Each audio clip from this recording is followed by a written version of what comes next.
November 6, 1956, 10 Downing Street. Prime Minister Anthony Eden's hands trembled as he set down the telephone receiver.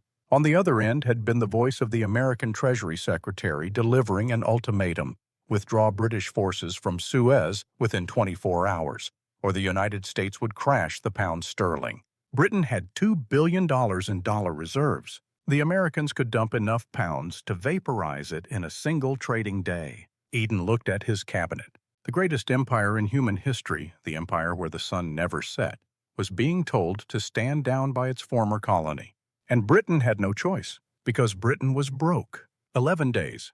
That's how long it took for the British Empire to lose its superpower status. Not through invasion, not through military defeat, through debt, through a phone call, through the cold mathematics of reserve currency dependency. 3 times in modern history, a global superpower has discovered that military strength means nothing when the creditors call. Spain learned it in the 1600s. Britain learned it in 1956. And right now, in January 2026, the United States is learning it in real time. This month, for the first time in American history, interest payments on the national debt officially exceed our entire defense budget. We now spend more money servicing debt than defending the nation. The Congressional Budget Office warned this would happen. Economists projected this crossover for years. It's no longer a warning. It's no longer a projection. It's here. Let me show you exactly how the British Empire died in 11 days, stage by stage, decision by decision, and why the pattern says America's Suez moment isn't approaching. It's already begun. Before we examine what happened to Britain, you need to understand what reserve currency status actually means, because most people think it's just about which currency is used for international trade. It's far more powerful than that. Reserve currency status is the ability to print money that the entire world is forced to accept. It's the power to run massive deficits without immediate consequences. It's the privilege of borrowing at artificially low interest rates because every central bank on earth needs to hold your currency. When Britain had reserve currency status with the pound sterling, they could finance an empire spanning 1/4 of the world's land surface. When America gained reserve currency status with the dollar, we could fund military bases in 80 countries, fight wars on multiple continents, and accumulate $36 trillion in debt while still being considered creditworthy. But here's what nobody tells you about reserve currency status. It's not permanent, it's borrowed, and it can be taken away in days, not decades, when the math turns against you. The pattern of reserve currency loss follows 5 predictable stages. Stage 1 is dominance established through economic and military superiority. You become the reserve currency because you're the strongest economy, the most trusted financial system, the dominant military power. Everyone wants to hold your currency because everyone believes in your stability. Stage 2 is overextension. You use your reserve currency privilege to fund military adventures, domestic spending, and imperial commitments that exceed your actual productive capacity. You can do this because the world absorbs your inflation, buys your bonds, and accepts your paper. Stage 3 is debt accumulation reaching critical mass. The debts pile up. Interest payments grow. But as long as confidence holds, as long as foreign nations keep buying your bonds, the system continues.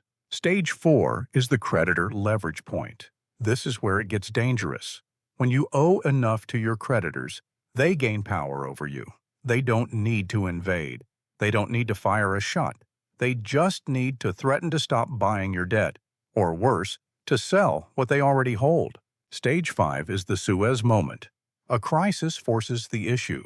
The creditor exercises leverage. And in days, sometimes hours, the reserve currency nation discovers that all its military power, all its imperial prestige, all its historical greatness means nothing when the money runs out. Britain went through all 5 stages. And right now, in 2026, the United States has completed stages 1 through 4. We're waiting for stage 5. Let me show you exactly how it happened to Britain. Because the parallels are so precise, they're terrifying. After the Battle of Waterloo in 1815, Britain emerged as the world's unchallenged superpower. The Royal Navy controlled every ocean. British manufacturing dominated global production. The City of London was the financial center of the world. The pound sterling became the global reserve currency not by decree, but by dominance. By 1870, over 60% of international trade was invoiced in pounds. Central banks from Argentina to Japan held sterling reserves. The gold standard, managed from London, meant the pound was as good as gold, literally convertible at fixed rates. This was stage one, dominance established through genuine superiority. British industry produced more than any competitor. British ships carried more cargo than all other nations combined. British capital financed railroads in America, mines in South Africa, plantations in India. The sun never set on British investment, and crucially, Britain was a creditor nation. The world owed money to Britain. British banks held the "I owe us." British investors collected the interest. This is the foundation of reserve currency power. You don't just have the strongest currency, you have the leverage that comes from being owed. By 1914, Britain had enjoyed a century of reserve currency privilege. The empire seemed eternal. The pound seemed unshakable. And then came the war that changed everything. World War I cost Britain everything. 4 years of industrial warfare consumed the wealth of a century. Britain spent $35 billion on the war, over $800 billion in today's money. They sold foreign investments to buy American weapons. They borrowed from American banks to keep the war machine running. They depleted gold reserves that had taken generations to accumulate. By 1918, Britain had won the war, but Britain had lost its financial independence. The creditor nation had become a debtor nation. Britain now owed the United States $4.7 billion. And here's the critical shift. America now held British "I owe us." America now had leverage. The interwar period saw Britain desperately trying to maintain the fiction of pound supremacy. In 1925, Winston Churchill, as Chancellor of the Exchequer, made the fateful decision to return to the gold standard at pre-war rates. The pound was massively overvalued. British exports became uncompetitive. Unemployment soared. Deflation crushed the economy. But Britain maintained the pretense of financial strength because admitting weakness would accelerate the decline. Then came World War II. If World War I weakened Britain, World War II broke it completely. From 1939 to 1945, Britain spent $120 billion fighting Hitler, more than twice the cost of World War I. This time, there were no foreign investments left to sell. This time, Britain had to beg. The Lend-Lease program provided $31 billion in American aid. Britain survived, but Britain was now entirely dependent on American financial support. When the war ended in 1945, the British Empire still existed on paper. It still controlled India, vast African territories, strategic bases around the world. The Union Jack still flew over 1/4 of the globe. But the treasury was empty. The debts were staggering. And Britain's new creditor, the United States, had ideas about the post-war world that didn't include British imperial dominance. The 1946 Anglo-American loan sealed Britain's fate. Britain needed $3.75 billion immediately just to avoid bankruptcy. The Americans provided it, but with conditions. Britain had to make the pound convertible. Britain had to open its imperial trading bloc. Britain had to accept that the dollar, not the pound, would be the anchor of the new global financial system. The 1944 Bretton Woods Agreement had already formalized it. The dollar was now the world's reserve currency, backed by gold. Other currencies pegged to the dollar. The pound was just another currency now, distinguished only by the debts attached to it. Britain still owed £21 billion from the war, over 240% of GDP. The interest payments alone consumed huge portions of government revenue.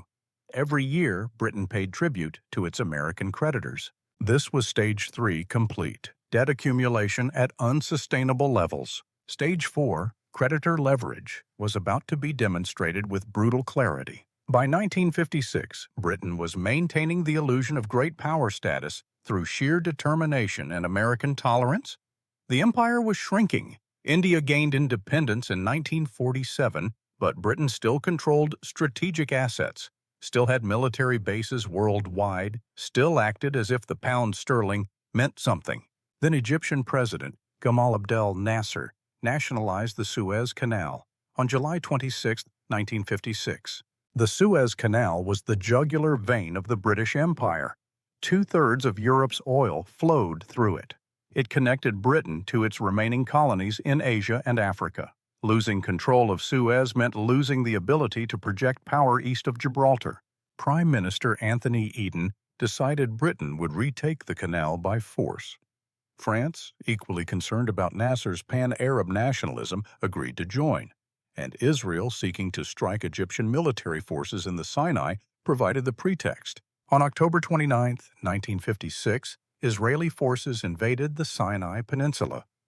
On October 31st, British and French aircraft began bombing Egyptian targets. On November 5th, British paratroopers landed at Port Said. Militarily, it was a success. British forces were advancing. Egyptian resistance was crumbling. The canal was about to be secured. But Britain had forgotten the most important variable: the Americans. President Eisenhower was furious. The invasion happened during his re-election campaign. It undermined American efforts to court Arab nations during the Cold War. It made the West look like old-fashioned imperialists at precisely the moment Eisenhower was trying to contrast American values with Soviet oppression. And Eisenhower had leverage that no British prime minister could counter. The pound sterling was under attack. International markets, sensing British weakness, began selling pounds. Britain's dollar reserves, needed to maintain the pound's value, were draining at catastrophic rates. In the first week of November, Britain lost $279 million in reserves. At that rate, bankruptcy was days away. On November 6th, the phone call came. Treasury Secretary George Humphrey delivered the message with cold clarity.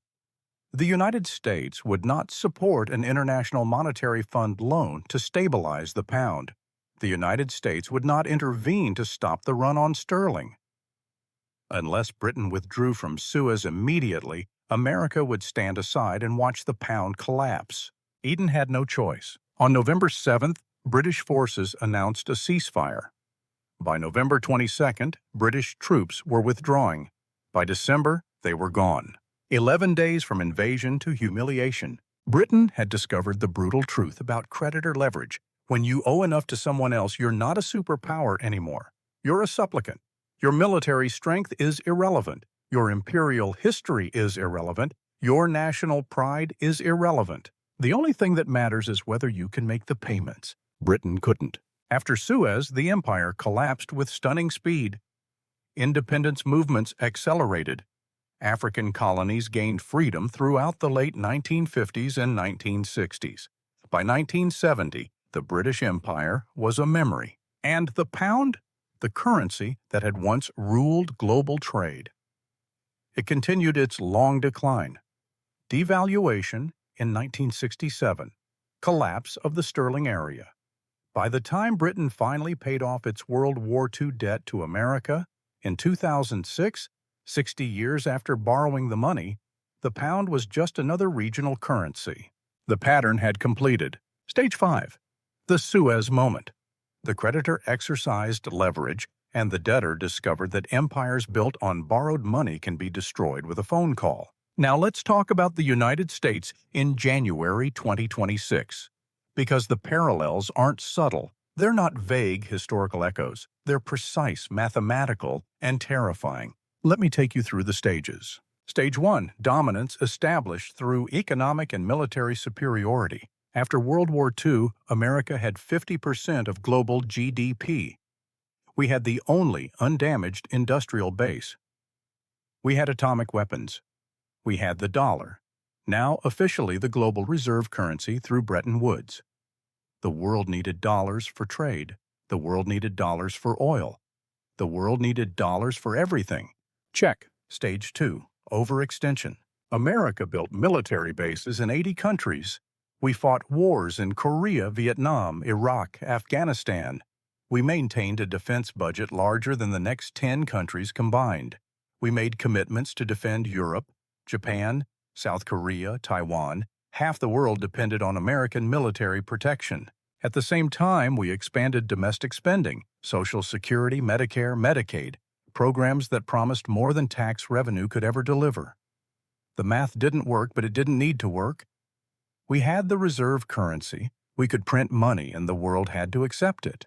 Check. Stage 3. Debt accumulation reaching critical mass. In 1980, the national debt was $908 billion. In 2000, it was $5.6 trillion. In 2020, it was $27 trillion. Today, January 2026, it's over $36 trillion. That's not a number that can be repaid. It's not even a number that can be serviced indefinitely. It's a number that compounds, and the compounding is accelerating. Check. Stage 4. The creditor leverage point. Who owns American debt? The Federal Reserve holds about $5 trillion. The Social Security Trust Fund holds another $2.7 trillion. But foreign nations hold over $8 trillion, and that number gives them leverage. China holds approximately $770 billion in Treasury securities. Japan holds over $1.1 trillion. Other nations hold trillions more. And here's what you need to understand. If they stop buying, or worse, if they start selling, interest rates spike. The debt becomes even more expensive to service, and the death spiral accelerates. China has been reducing its Treasury holdings for years. Central banks worldwide have been diversifying into gold, into euros, into anything other than dollars. The de-dollarization movement isn't theoretical. It's happening in real time. Check. Stage 5. The Suez moment. This is where it gets dangerous. Because we don't know exactly when the Suez moment arrives, we don't know exactly what crisis will force the issue. But we know the conditions are set. Here's what we know for certain. This month, January 2026, interest payments on the national debt officially exceed the defense budget. We're now spending more than $1 trillion per year just on interest, more than we spend on the entire Department of Defense. Think about what that means. The military that supposedly guarantees American power costs less than the interest on our debts. We're paying more to service past borrowing than to maintain current strength. Britain discovered in 1956 that military power means nothing when you can't make the payments. America is learning that lesson right now, and the numbers only get worse from here. By 2030, the Congressional Budget Office projects interest payments will exceed $1.7 trillion annually. By 2034, interest alone will consume 25% of all federal revenue. We'll be spending more on interest than on Social Security, Medicare, and defense combined. At what point do creditors look at these numbers and decide America is no longer a safe bet? At what point does a crisis, a geopolitical conflict, a financial shock, a loss of confidence, trigger the modern equivalent of that 1956 phone call? We don't know. But we know the conditions are set. We know the pattern is complete through stage 4. And we know that Britain's Suez moment came suddenly, without warning, when all the accumulated vulnerabilities converged into 11 days of collapse. What would an American Suez moment look like? Perhaps a conflict over Taiwan, where China threatens to dump treasury bonds unless America backs down. Perhaps a financial crisis where foreign central banks lose confidence and demand higher interest rates to hold dollars. Perhaps a constitutional crisis where political dysfunction convinces the world that American institutions can no longer function. The specific trigger doesn't matter. What matters is that the vulnerability exists, the leverage exists, the debt exists. And when the moment comes, all of America's military power, all of its technological advantage, all of its historical prestige will mean exactly as much as Britain's did on November 6, 1956. Nothing. Let me tell you what Britain learned too late and what America refuses to acknowledge. Empires don't fall slowly. They maintain the illusion of strength right up until the moment they collapse. The sun never set on the British Empire until suddenly it did. The pound sterling was the global reserve currency until, in 11 days, it wasn't. The mathematics of decline are patient. Debts accumulate silently. Interest compounds invisibly. Leverage builds in the shadows. And then comes the crisis that reveals what was always true. The strength was borrowed, the power was rented, and the creditors decide when the lease expires. Britain made the final mistake of believing that past greatness guaranteed future security. They confused imperial memory with imperial power. They assumed the world would always accept their currency, always defer to their prestige, always tolerate their debts. They were wrong. And right now, in 2026, America is making the same final mistake. We believe we're exceptional. We believe the dollar is too important to fail. We believe the world needs us too much to ever call in our debts. We believe our military power makes us invulnerable. We're wrong. The pattern is complete. Stages 1 through 4 are finished. We're waiting for stage 5, the Suez moment, and we're pretending it can't happen. Britain pretended too, right up until the phone rang on November 6, 1956. The question isn't whether America's Suez moment will come. The pattern says it will. The math says it will. History says it will. The question is whether you'll understand what's happening when it arrives, and whether you'll have positioned yourself to survive it. The British public didn't know their empire was dying until it was already dead. They watched the news, heard about a crisis in Egypt, assumed their government would handle it. They didn't understand that a phone call was rewriting history in real time. Most Americans don't understand what's happening right now. They don't know that this month's budget numbers represent a historic threshold. They don't know that interest payments exceeding defense spending is a red line that has never been crossed before. They don't know that the conditions for collapse are already set. But now you know. The British Empire died in 11 days. It didn't die from invasion. It didn't die from military defeat. It died because it owed more than it could pay, and its creditor decided to collect.